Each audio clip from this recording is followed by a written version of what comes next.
Ei, gente, tudo bem? Hoje, agora, né, vamos ler Marcos 12. Hoje eu tô fazendo intensivão, fiz 3 vídeos já, porque estávamos atrasados. Mas, tá tudo em dia agora. Louvado seja Deus. Senhor, nós te entregamos, Pai, esse estudo. Senhor, que nesse capítulo, Pai, o Senhor possa alcançar o nosso coração de uma forma diferente, Pai. Que a tua palavra que está sendo semeada aqui, Pai, venha gerar frutos em terras férteis, Pai, que estão dispostas a te ouvir, que querem, Pai, serem transformadas, serem mudadas, moldadas pelo Senhor, meu Deus. Em nome de Jesus, Pai, que o Senhor venha, Pai, manifestar o teu poder, a tua glória em nós. Rega, Pai, essas sementes que estão sendo plantadas, Jesus. Pessoas sejam transformadas através do teu evangelho, em nome de Jesus. Amém. Então Jesus começou a lhes falar por parábolas. Certo homem plantou uma vinha, colocou uma cerca ao redor dela, cavou um tanque para prensar as uvas e construiu uma torre. Depois arrendou a vinha a alguns lavradores e foi fazer uma viagem. Na época da colheita, enviou um servo aos lavradores para receber deles parte dos frutos da vinha. Mas eles o agarraram, espancaram e o mandaram embora de mãos vazias. Então enviou-lhes outro servo, que bateram a cabeça e o humilharam. Enviou ainda outro, mataram ele. Enviou muitos outros, alguns bateram, outros mataram. Faltava-lhe ainda um para enviar. Quando eles falam desse que eles estão enviando, gente, tá falando quando Jesus enviou os seus profetas, né? E muitos foram açoitados, mataram eles. E aí faltava um para enviar, o seu filho, ou seja, Jesus. Por fim o enviou, dizendo: a meu filho respeitarão. Mas os lavradores disseram uns aos outros: este é o herdeiro, venha, vamos matá-lo, a herança será nossa. É o que fizeram com Jesus, né? Assim eles os agarraram, mataram e lançaram para fora da vinha. O que fará então o dono da vinha? Virá e matará aqueles lavradores. Aí Jesus disse assim: a pedra que os construtores rejeitaram tornou-se a pedra angular. Isso vem do Senhor e é algo maravilhoso para nós. Ou seja, está falando de Jesus aqui. Está falando dele mesmo, no caso, né? Ele era a pedra angular. Então começaram a procurar o meio de prendê-lo, pois perceberam que era contra eles que ele havia contado aquela parábola. Mas tinham medo da multidão, por isso deixaram e foram embora. Jesus estava dizendo, né, que quem matou, quem perseguiu, né, o filho, eram os próprios mestres da lei, os fariseus, enfim, que depois entregaram Jesus lá para ser morto. O pagamento de imposto a César. Mais tarde enviaram a Jesus alguns dos fariseus e herodianos para o apanharem alguma coisa que ele dissesse.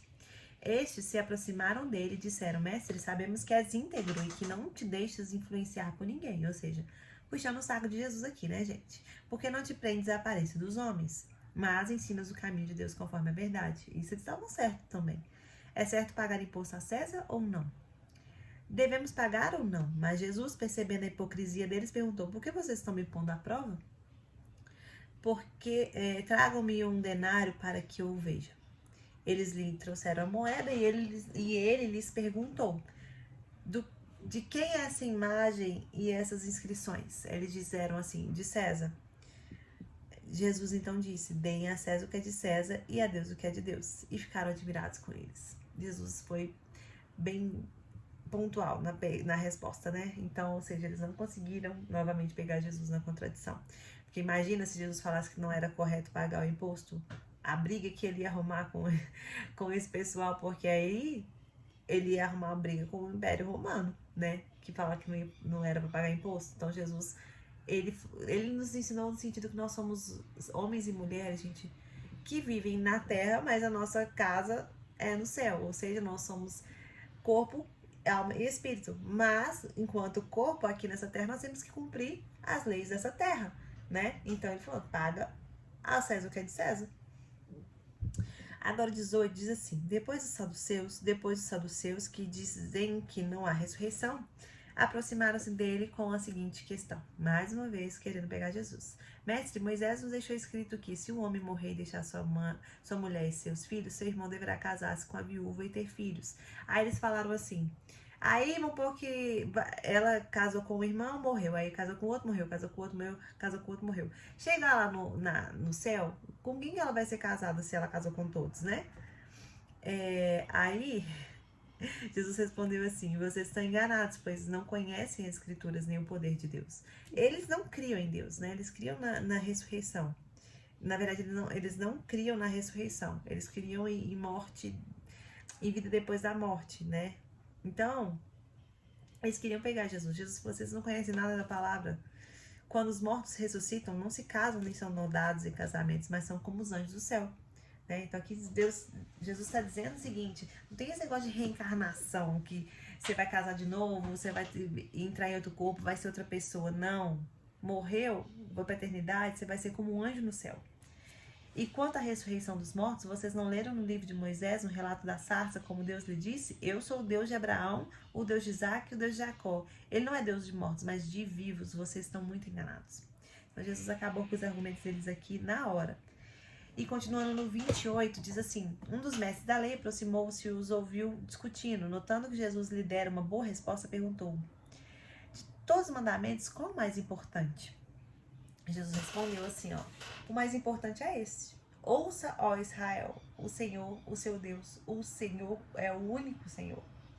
Ou seja, ouça, primeira palavra que ele usou. Ou seja, ouvir, não só ouvir, mas me obedeça também. Então, estava dizendo aqui que Deus era o único Senhor.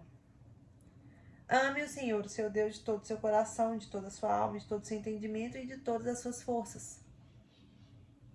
O segundo é este: ame o seu próximo como a si mesmo. Não existe mandamento maior do que este. Então Jesus estava nos ensinando, né? Primeiro, só existe um único Deus. Ouça e me obedeça. Só existe um único Deus. Ame o Senhor, o seu Deus, de todo o seu coração, de todo o seu entendimento, de toda a sua alma e de todas as suas forças. E ame o próximo como a ti mesmo. Esse é o maior mandamento: o amor. Muito bem, mestre, disse o homem. Está certo ao dizeres que Deus é único e que não existe outro além dele. Amá-lo de todo o coração, de todo entendimento, de todas as forças e amar o próximo como a si mesmo é mais importante do que todos os sacrifícios e ofertas. Vendo que ele tinha respondido sabiamente, Jesus lhe disse: você não está longe do reino de Deus.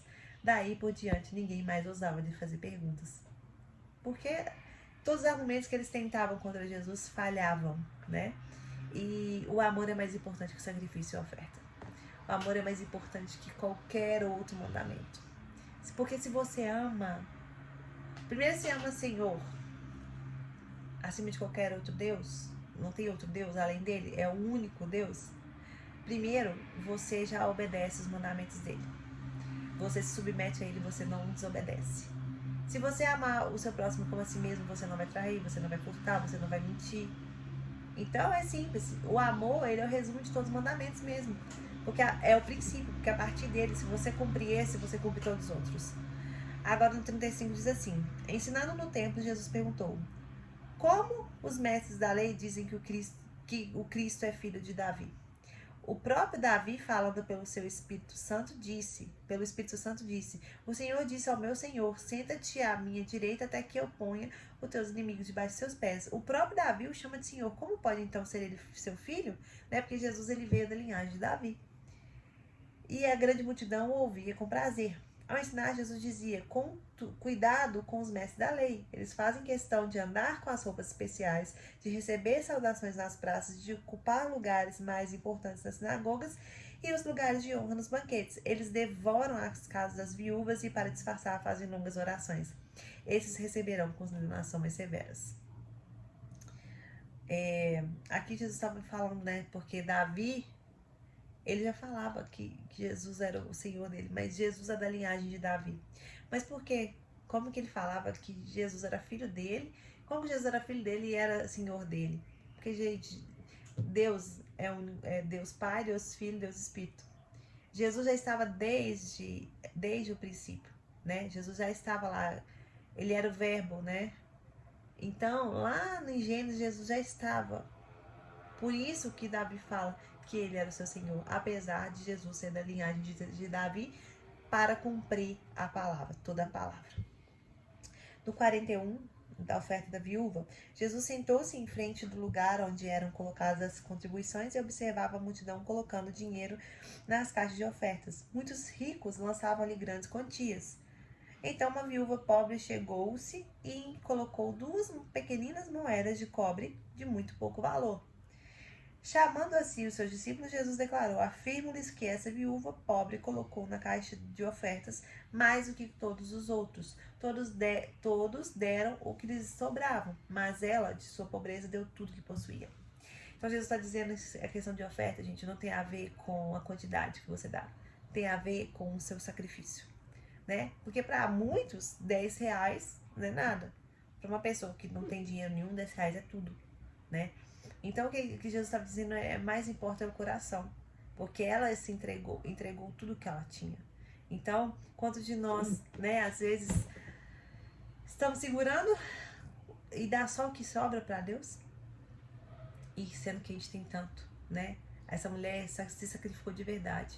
Uma oferta de sacrifício é ofertar, não é ofertar o que sobra, é ofertar o que te muito custa, né? É algo que muda mesmo sua realidade, é algo que faz a diferença para você. Então Jesus estava ensinando isso. Acho que então terminamos aqui o 12, né, gente? Concluímos então. Amanhã a gente continua, se Deus quiser. Um beijo para vocês.